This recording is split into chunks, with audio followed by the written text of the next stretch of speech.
नारायण नारायण नारायण नारायण। श्रद्धे स्वामी जी महाराज, श्रद्धे सेठ जी के चरणों में प्रणाम। श्रद्धे भाई जी के चरणों में प्रणाम। श्रद्धे स्वामी जी महाराज के श्री चरणों में बारंबार प्रणाम, कोटि कोटि प्रणाम, लक्ष लक्ष प्रणाम। हे नाथ, हे मेरे नाथ, मैं आपको भूलूं नहीं। सभी को प्रणाम। नारायण नारायण नारायण नारायण। सेठ जी की पुस्तक है भगवान नाम महिमा एवं परम सेवा का महत्व। उसमें से एक आज टॉपिक लेते हैं। नाम जप से विधाता के लेख मिट जाते हैं और उसकी भगवान स्वयं रक्षा करते हैं। श्रद्धा से, अवहेलना से कहीं भी एक बार भी किया हुआ कृष्ण नाम कीर्तन मनुष्य मात्र को तार देता है।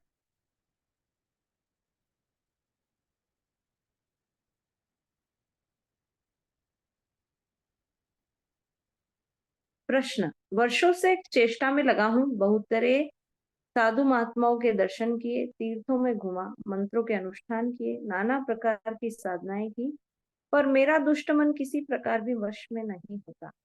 शास्त्र और संत कहते हैं मन के वश में किए हुए बिना भगवान की प्राप्ति नहीं होती। ये तो निर्विवाद है कि भगवान की प्राप्ति हुए बिना जीवन व्यर्थ है। मैं हताश हो गया हूँ, मैं चाहता हूँ अभी भगवान को नहीं पा सकूंगा। मेरे लिए कोई उपाय है? भगवान क्या दया करके मुझ तरीके चंचल चित्त को अपना लेंगे? सेठ जी उत्तर दे,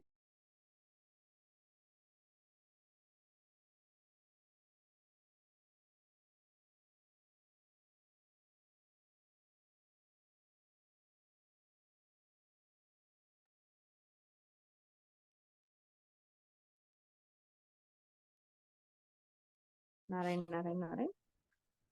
सेठ जी उत्तर दे रहे हैं, बात यह है सच्ची लगन हो और दृढ़ता पूर्वक अभ्यास किया जाए तो मन का वश में होना असंभव नहीं है।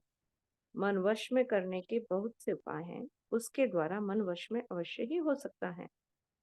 परंतु इस कलयुगी जीवन में कहीं शांति नहीं है। नाना प्रकार की व्याधि आदि मनुष्यों का मन सदा घिरा रहता है। इसलिए मन को वश में के साधन में लगाना बड़ा कठिन है। साधन में लगने पर भी नाना प्रकार के विघ्नों के कारण सच्ची लगन और दृढ़ विश्वास का होना भी कठिन ही है। तो फिर वापस प्रश्न है कि तो फिर क्या मनुष्य जीवन की सफलता का कोई उपाय नहीं है? उत्तर है, क्यों नहीं, वही बतला रहा हूँ। वह ऐसा सुंदर उपाय है जिसे ब्राह्मण से चांडाल तक, परम विद्वान से ब्रज मूर्ख तक, स्त्री पुरुष सदाचारी कदाचारी सभी सहज ही कर सकते हैं। वह उपाय है वाणी के द्वारा भगवान के नाम की रटन। कोई किसी भी अवस्था में हो, नाम जप अपने स्वाभाविक गुण से जपने वाले का मनोरथ पूर्ण कर सकता है और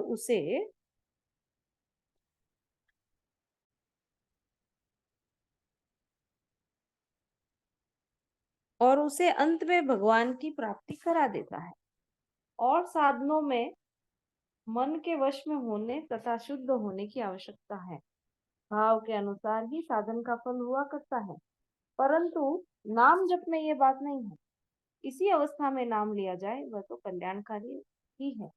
भाय कुभाय अनक आलसहु, नाम जपत मंगल विसिगतहु। अर्थ अच्छे भाव से, बुरे भाव से, वैर से, क्रोध से या आलस्य से किसी तरह से भी नाम जप से दशों दिशाओं में कल्याण होता है। इसलिए मन वश में हो जाए न हो, कैसा भी भाव हो, तुम विश्वास करके जैसे बने वैसे ही भगवान का नाम लिए जाओ और निश्चय करो कि भगवान के नाम से तुम्हारा अंतकरण निर्मल हुआ जा रहा है और तुम भगवान की ओर बढ़ रहे हो। नाम लेते रहे, ताता न टूटा, तो निश्चय ही इसी से तुम अंत में भगवान को पाकर कृतार्थ हो जाओगे। कल जुग समझुग आना नहीं, जो नर कर विश्वास, गाय राम गुण विमल भवतर बिनहि प्रयास। अर्थात यदि मनुष्य विश्वास करे तो कलयुग के समान दूसरा युग नहीं। इस युग में श्री राम जी के निर्मल गुण समूह को गा गा कर मनुष्य बिना ही परिश्रम संसार से तर जाता है। हरेर्नाम हरेर्नाम हरेर्नामैव केवलम कली नास्तेव नास्तेव नास्तेव गति रन्यथा। अर्थात कलयुग में केवल हरि नाम का ही नाम सार है।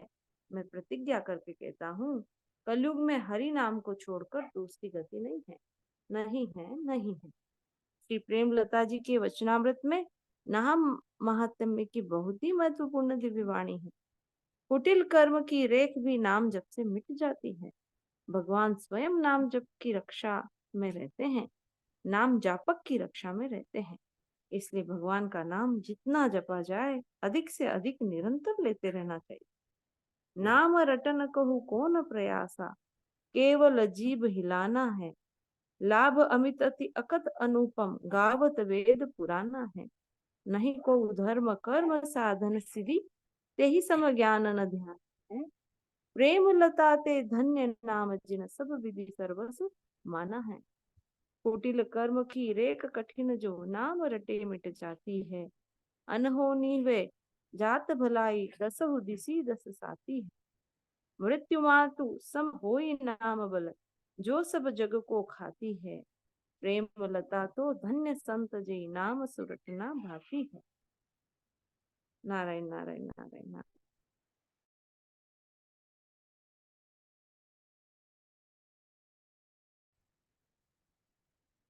प्रश्न आया कि जन्म मरण के रोग की मुख्य दवा क्या है। उत्तर है निष्काम भाव से भगवान नाम का जप और भगवान का ध्यान करना।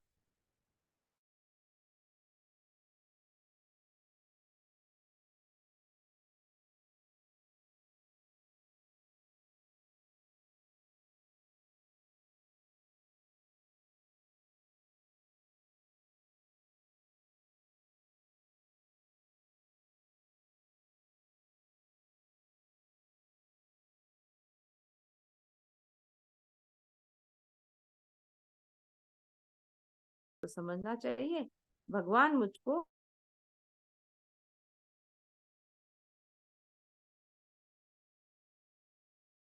ज्यादा स्मरण और याद ज्यादा आती है। इसलिए भगवान को हर समय चेष्टा रखनी चाहिए। भगवान को कहें कि आप में प्रेम बना रहे, चाहे शरीर में कितने ही दुख होते रहे। अंतकरण की शुद्धि के लिए नाम जप, निष्काम कर्म और निष्काम सेवा करने से बहुत जल्दी शुद्धि होती है। तीर्थ व्रत सत्संग यज्ञ दान सेवा आदि के साथ में निष्काम भाव जोड़ दिया जाए तो सबकी सामर्थ्य बढ़ जाती है। थोड़ा सा निष्काम भाव संसार से मुक्ति करा देता है। निष्काम का बड़ा भारी महत्व है। भीतर में स्वार्थ है तो कलंक है। गीता प्रेस का काम बेकार नहीं है, साधन का काम है।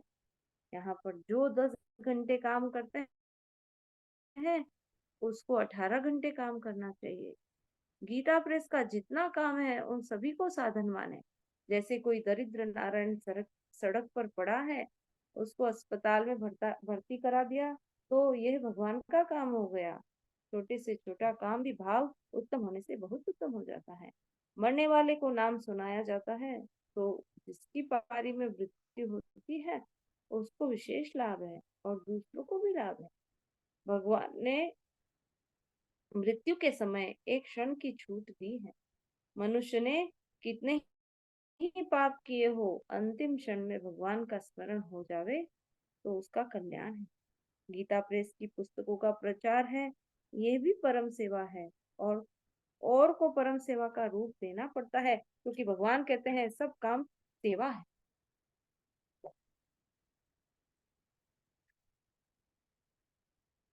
पर निष्काम भाव से करने से सब परम सेवा है। गीता जी का प्रचार, पुस्तक प्रचार, मृत्यु के समय नाम सुनाना, व्याख्यान, ये सब परम सेवा है। बीमारों को अस्पताल में भर्ती करा देना, अगर वहां के कंपाउंडर लोगों को कुछ देना पड़े तो दे देना चाहिए। ये घूस नहीं है, ये तो इनाम है, उसमें अपना क्या स्वार्थ। यहाँ पर आप लोगों की दृष्टि में परम सेवा और सेवा का विभाग इसलिए दो हैं। हमारी दृष्टि में तो सब परम सेवा। अपने तो सारे काम भगवान के लिए करने हैं। जो भगवान के काम नहीं है यानी पाप कर्म है, वे काम नहीं करने चाहिए। जिस काम में भगवान राजी होते हैं वह काम भगवान का काम है। जिस काम के लिए भगवान की आज्ञा है वह भगवान का काम। जिस काम के लिए भगवान ने आज्ञा नहीं दी वह भगवान का काम नहीं है, वह नहीं करना चाहिए। जैसे व्यभिचार, क्रोध, लोभ आदि। कमेटी, परम सेवा समिति के नियमों का पालन करना भी भगवान का ही काम है। राग द्वेष से रहित होने पर ही मनुष्य का कल्याण हो जा सकता है। राग द्वेष रहते हुए कल्याण नहीं हो सकता। एक भगवान की ही इच्छा करनी चाहिए और किसी बात की इच्छा नहीं करनी चाहिए। किसी बात की इच्छा नहीं रखनी, ये निष्काम भाव। भगवान नहीं आ रहे हैं तो हमारे मन में पदार्थों की इच्छा है, इसलिए भगवान के आने में देरी हो रही है। ममता केवल भगवान में ही करनी चाहिए, दूसरों में ममता करना ही कलंक। दूसरों की सेवा करो क्योंकि इसके लिए भगवान की आज्ञा है। अपने को तो गीता अध्याय 12 श्लोक संख्या 13 से 19 तक के अनुसार करना चाहिए, क्योंकि भगवान कहते हैं यो मद भक्त समे प्रिय। निष्काम कर्म, भगवान का जप, भगवान का ध्यान करने से पापों का नाश होता है। जप से पापों का नाश होता है और ध्यान से का नाश होता है, का नाश होता है। भक्ति योग में भगवान हर समय याद रखना, ये खास बात।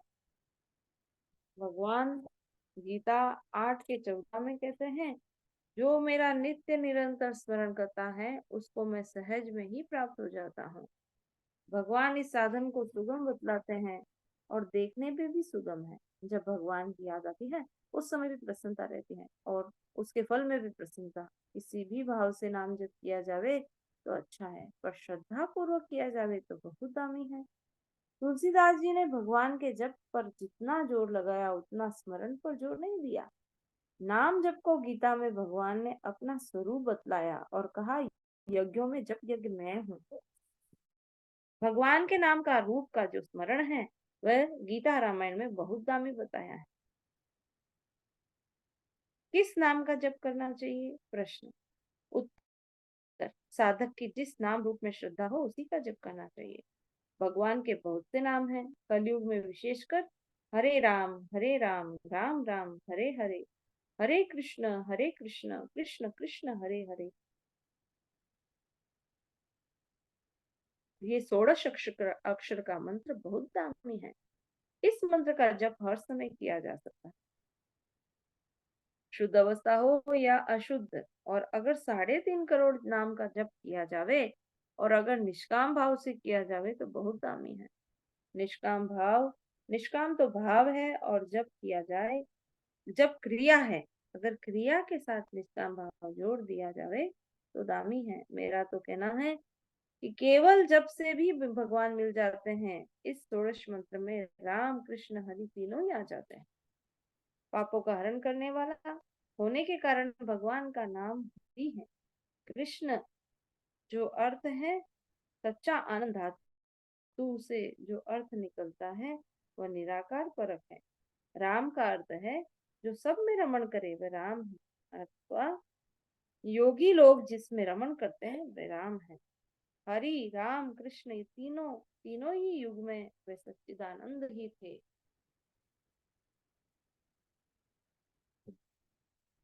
भगवान के नाम के स्वरूप की जो स्मृति है वह बहुत दामी है।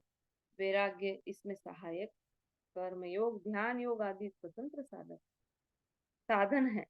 भगवान कहते हैं, जो मेरा नित्य निरंतर स्मरण करता है उसके लिए मैं सुलभ हूँ, उसको मेरी प्राप्ति सहज में हो सकती है।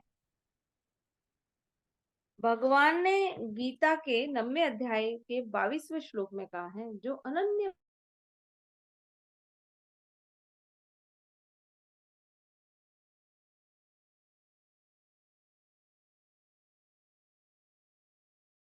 में है वह साधन बन सकता है।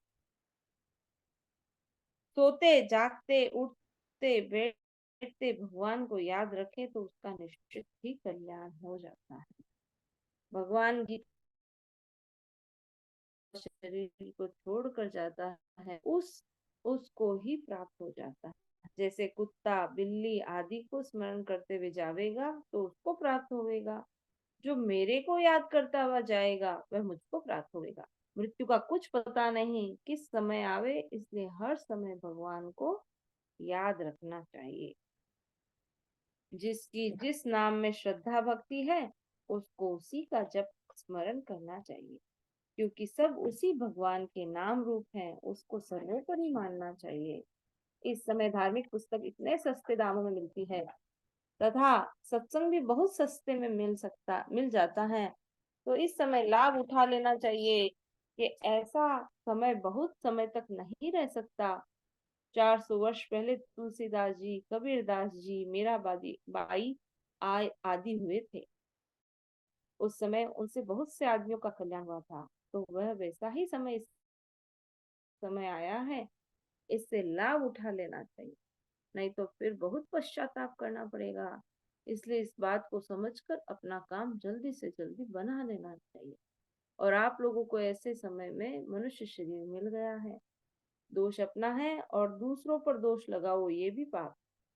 दूसरों के दोष को न सुनना, न देखना, न कहना। इससे जिस इंद्रियों से दोष का देखना, सुनने सुनने का काम करेंगे, वही इंद्रिय दोषी हो जाएगी। दूसरों के पापों की चर्चा करते हैं, तो पापों की चर्चा करने वाला उनके पापों का बंटवारा करते हैं। दोष अपने में देखने चाहिए और गुण दूसरों का देखना चाहिए। महात्मा की परीक्षा। जिसके संग में अपने देवी संपदा के लक्षण आवे, भगवान के ध्यान में स्थिति होवे, तो समझना चाहिए कि ये पुरुष देवी संपदा वाला है। अगर आसुरी संपदा के लक्षण आवे, यानी गीता के 16वें अध्याय के 21वें श्लोक के लक्षण है, इसका त्याग करना इनको विष के समान समझकर त्याग करना चाहिए, जिससे अपना काम बना लिया। ऐसे पुरुष लाखों में एक होते हैं, हजारों में भी नहीं मिलते।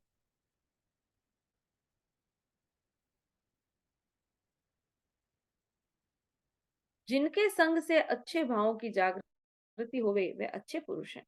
भगवान का भक्त होगा, उसके दर्शन से भगवान की स्मृति और भगवान की याद आएगी। वक्ता ऐसा होना चाहिए जो खुद करे और बाद में कहे, उसका असर पड़ता है।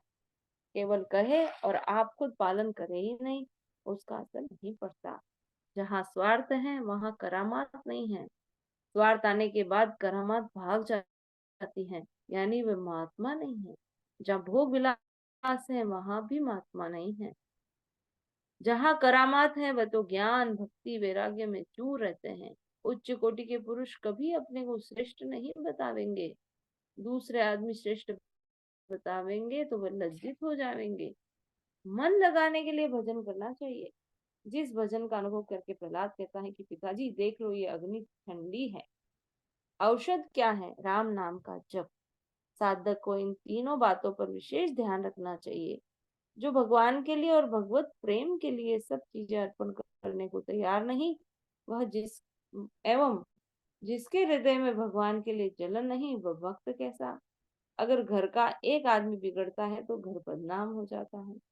समाज का आदमी बिगड़ता है तो समाज बदनाम होता है। अगर भारत का नेता बिगड़ता है तो भारत बदनाम होता है। अगर भक्त बिगड़ता है तो भगवान को बदनाम करता है। अगर भगवान मगर भगवान का उससे कोई संबंध नहीं रहता है। मगर भगवान का उससे कोई संबंध नहीं रहता। अगला टॉपिक है मृत्यु समय का। हिंदू जाति पर लोग सुधारने के बहाने कुछ ऐसे काम कर बैठते हैं जिससे मरने वाले मनुष्य को बड़ी पीड़ा होती है। अतः निम्नलिखित बातों पर विशेष ध्यान देना चाहिए। यदि रोगी 2-3 मंजिल ऊपर हो तो ऐसी हालत में उसे नीचे लाने की आवश्यकता नहीं। खटिया पर सोया हुआ हो तो वही रहने देना चाहिए। यदि खटिया पर मरने के कुछ वहम हो तो नीचे उतार कर सुलाने की आवश्यकता समझी जाए, तो अनुमान से मृत्यु लाकर जमीन पर बिछाकर, बालू ऐसी नरम होनी चाहिए जो उसके शरीर में कहीं गड़े नहीं। 2-4 दिन या 2-4 पहर पहले का पता वैद्यों से कर, रोगी के लक्षण देखकर और बड़े बूढ़े अनुभवी पुरुषों से सलाह करके अंदाज कर लें। रोगी अच्छा हो जाए तो वापस खटिया पर सुलाने में कोई आपत्ति है ही नहीं। यदि अंदाज से पहले उसका प्राणांत हो गया तो भी कुछ हानि नहीं है, बल्कि मृत्यु काल में नीचे उतारकर सुलाने में जो कष्ट होता है उससे वो बच गया। 2-4 दिन पहले रोगी को अनुमान हो जाए तो उसे स्वयं ही कह देना चाहिए कि मुझे नीचे सुला दो। उस अवस्था में मृत्यु से पहले उसे स्नान कराने की कोई आवश्यकता नहीं। इससे व्यर्थ में उसका कष्ट बढ़ता है। मल वगैरह साफ करना हो तो गीले गमछे से धीरे धीरे पहुंचकर साफ कर देना। 5 नंबर, इस अवस्था में गंगाजल तुलसी देना बड़ा उत्तम है, परंतु उसे निगलने में क्लेश होता हो तो तुलसी का पत्ता पीसकर उसे गंगाजल में मिलाकर पिला देना। एक बार में 1 तोले से अधिक जल नहीं देना चाहिए। 10-5 मिनट बाद फिर दिया जा सकता है। गंगाजल बहुत दिनों का विस्वाद न हो, पहले स्वयं चखकर फिर रोगी को देना चाहिए। जिसमें गंध आने लगी हो, जो कड़वा हो गया हो, वह नहीं देना चाहिए। ताजा गंगाजल कहीं से ही मंगा लेना चाहिए। गंगाजल में शुद्धि अशुद्धि या स्पर्श का कोई विधान नहीं है। रोगी मुंह बंद कर ले तो उसे कुछ भी नहीं देना चाहिए।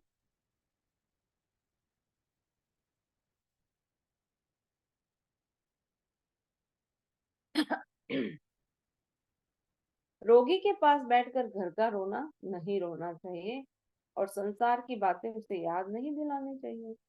माता, स्त्री, पति, पुत्र या और किसी स्नेही को उसके पास बैठकर अपना दुख सुनाना या रोना नहीं चाहिए। उसके मन में अनुकूल उसकी हर तरह से कल्याणमयी सेवा करनी चाहिए। डॉक्टरी या जिसमें अपवित्र पदार्थों का संयोग हो, ऐसी दवा नहीं खिलानी चाहिए। जहां तक चेत रहे वहां तक श्री गीता जी का पाठ और उनका अर्थ सुनाना चाहिए। चेत न रहने पर भगवान का नाम सुनाना उचित है। गीता पढ़ने वाला न हो तो पहले से ही भगवान का नाम सुनावे। यदि रोगी भगवान के साकार या निराकार किसी रूप का प्रेमी हो तो उसको साकार वाले को भगवान की छवि या मूर्ति दिखलानी चाहिए और उसके रूप तथा प्रभाव का वर्णन सुनाना चाहिए। निराकार के प्रेमी को निराकार ब्रह्म के शुद्ध बोध स्वरूप ज्ञान स्वरूप जो सत्य घन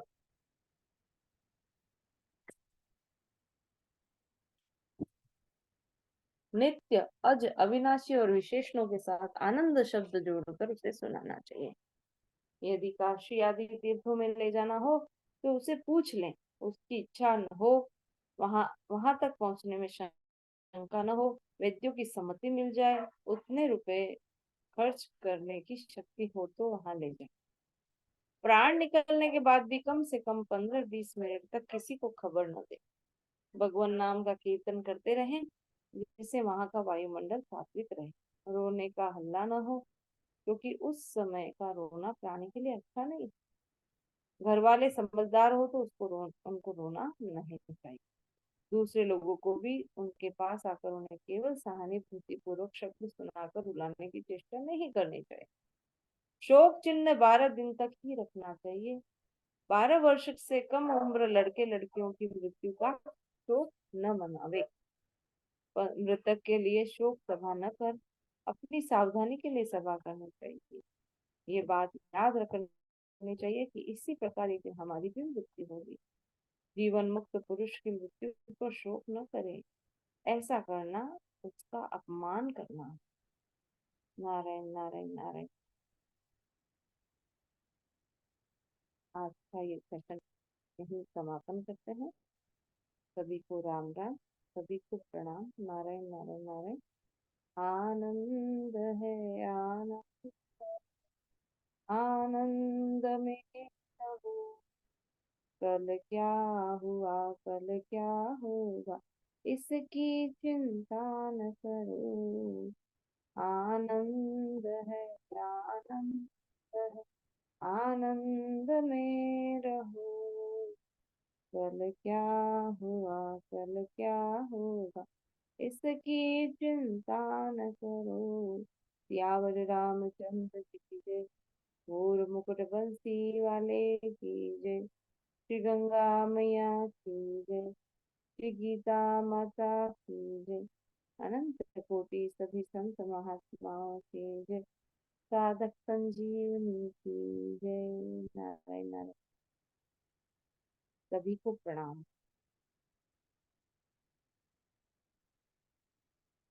कल सुबह साधना सत्र शुरू हो जाएगा।